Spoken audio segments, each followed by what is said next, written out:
You see Barone fortress that I was also telling you about. So Barone is the one that people in Šibenik built. These are too far away, you cannot visit those. But I will leave you here where the cathedral is. So straight up, I'm going to leave you there. And my suggestion is that you make just a small little walk up the stairs because you're going to see something like really, really nice. You're going to see that monastery where it says St. Lucy. And it is really nice. I'm going to send you the information into the group. Don't worry, you're not missing on anything, guys.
We have pizza. Diese Jungs in Europa sein.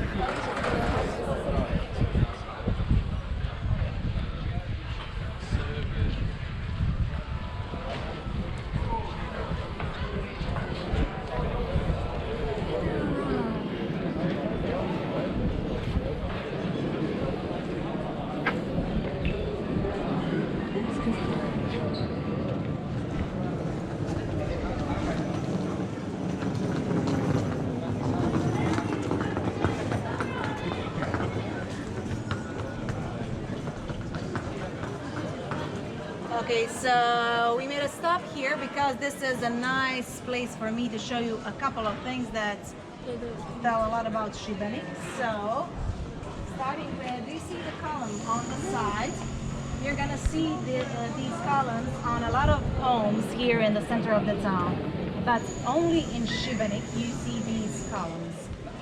Nowhere else in Croatia. So these were the columns that would noble or rich families built on their houses. It has an emblem on the top. It means that the person was from a noble family, not just rich. The higher the statue, the column is, the wealthier the family was. But as I said, like only in Šibenik. Nowhere else in Croatia do you get to see that. Do you see the land? So I told you about the first hydroelectric hydro plant in Croatia, the second oldest in the world, and about the lights that came to Šibenik. So this is the replica of the original lamp. This is what it used to look like. So they had them all around the town. They were not all the same, but what you see here are replicas. So on this house, for example, you just get to see the emblem, but not the column, because this family owns a couple of houses. And you would only put the column on your main house, like on the residence. You see how big the square is? So this is not quite common for Šibenik, because this was not naturally here. Unfortunately, the town was bombarded in the Second World War, as well as split. The town was heavily bombarded, and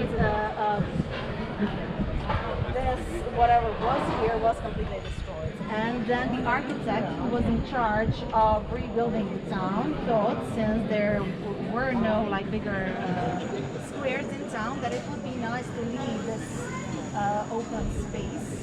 And it is really nice for us because we can make a little stop here. But that changed the town as well as split. We also lost a part of the old town during these bombardings. In case you were wondering, no, it was not the Germans or Italians, it was the Allies who decided to bombard the towns because towns were occupied by Germany. So they thought that it would be a smart idea. Of course it was not, because 0 Germans were killed in both towns, but some locals died. But so I told you that Šibenik was really a lot. So what happened to them was